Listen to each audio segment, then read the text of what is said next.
Hey everybody, it's me Namaisa, and this time I'm gonna do a application video. The model today, or my model today, is my boyfriend Robin Lemstra, and this time I'm gonna show you how to become a dirty, filthy, scurvy pirate. So let's begin! So I started my model, aka my boyfriend, off with a clean face. I'm gonna leave that up to you how you want to clean the face and everything. I did make sure that I did not use any oils or moisturizers because I want the liquid latex that I'm gonna use right now to stick to the face as much as possible. I'm using Kryolan liquid latex. All the information about the products will be below in the information box. So I'm applying the liquid latex to his cheeks, bridge of the nose, forehead, and around the mouth area. I'm doing this so I can create blisters from sunburn, severe sunburn that is.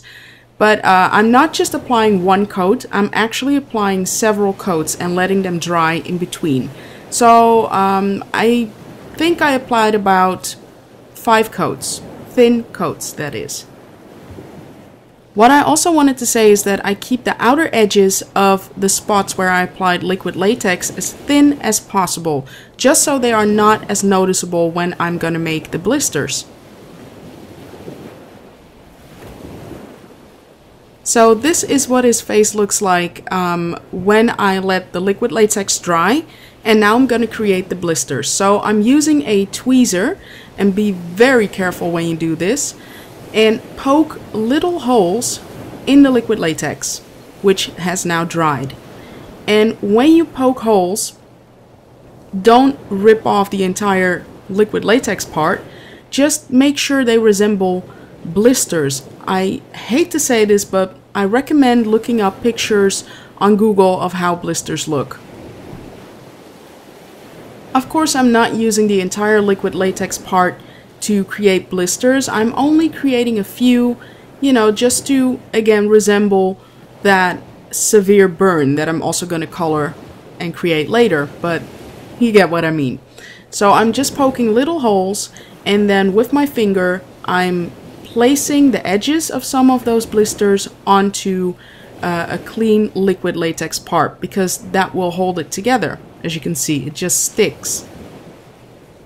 What I'm doing now is basically checking where I applied the most liquid latex, just so I know that I won't be, making any blisters near the edges, because that way the liquid latex will come off, and that's not what I want. So again, I'm just creating some holes and making blisters here and there, not covering the entire forehead. And this is what my end result looks like. Obviously, when you recreate this, do it in the way that you want your character to look. Now I'm gonna start coloring. So I took a aged blood tone from V. Neal's Pirate Palette number 3. This is a alcohol activated makeup palette. You can only use 99% isopropanol alcohol or the Skin Illustrator activator, otherwise it will not work. So what I'm doing is just creating some patterns, some texture in the skin. This represents severe sun damage or a sunburn, however you want to call it. And with my brush, I'm first applying a thin coat of that color, and then I'm swirling it or zigzagging it into the skin. That's my way of blending these colors. So depositing it, and then I'm blending it into the skin. I also recommend looking up on Google some diseases these pirates used to have, like scurvy, worm fit, you name it. It will give you a good idea of what the texture of the skin should look like, and that's exactly what I did. I looked up sun damage, worm fit, what I said before, and that's when I had a good idea of how I should color my model / my boyfriend. Okay, so now I roughly applied the colors. I'm gonna do more blending later on in this video. Next, I'm using the Lividity color from the Skin Illustrator Necro Mania palette, and I'm applying that with a sponge. And then I'm softly blending it away with my ring finger.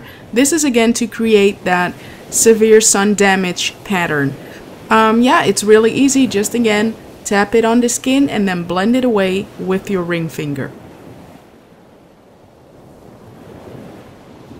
and I'm just roughly applying this in a random pattern. Oh, and don't forget the ears, obviously. I do the neck, by the way, off camera because it's the same principle. Okay, so this is it without blending. Now I'm gonna apply a face powder. This is from It's Your Face Cosmetics.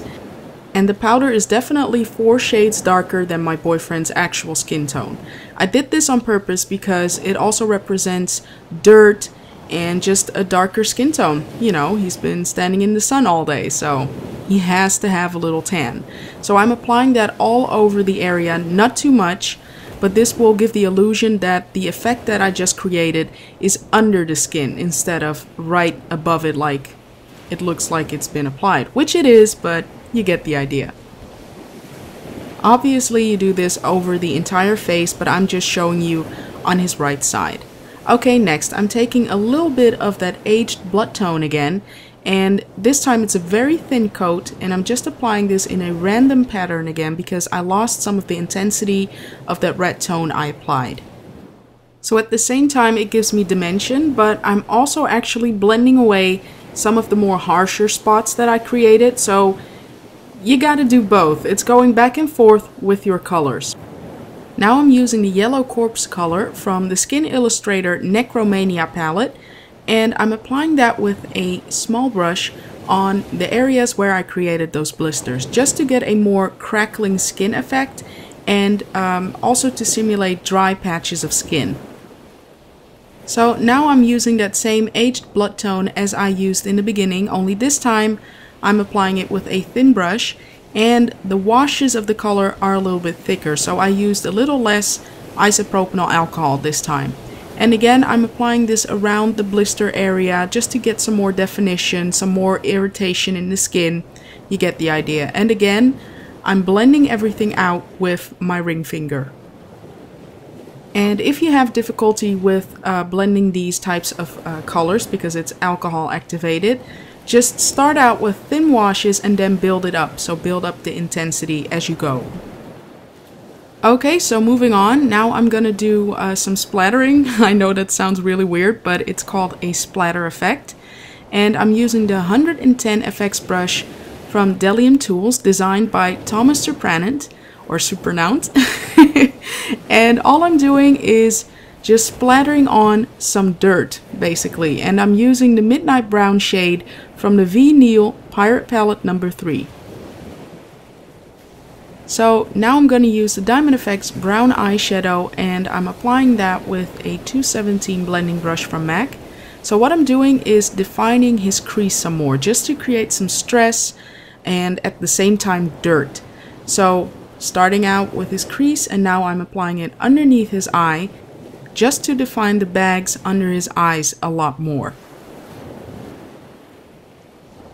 I'm also applying it around his nostril and then into his laugh line, again to create more stress and at the same time dirt. I'm also applying a little bit in his brow, since brows, you know, catch dirt. So that's why I also applied a little bit in his brow, and I defined his nose a little more. Then for the last part, I'm applying some gloss. In my case, I used Elizabeth Arden's 8-Hour Cream, but you can also use KY Jelly just to give it a more watery type of effect. But since I did not have that, I used the Elizabeth Arden 8-Hour Cream. And that is really it for the look. We're finally done. Okay, so now all I have to do is put on his wig and make that wig a little dirty. Now I would have loved to use a special effects wig for this look, but I don't have that, so I had to improvise and use a wig that I wear myself, then put on a bandana, and that is it for the look. I had so much fun filming this tutorial, you guys. I probably will do more application videos for my Halloween series. Thank you so much, Robin, for being my model this time. And yeah, you guys, thank you so much for watching, and until the next video. Bye!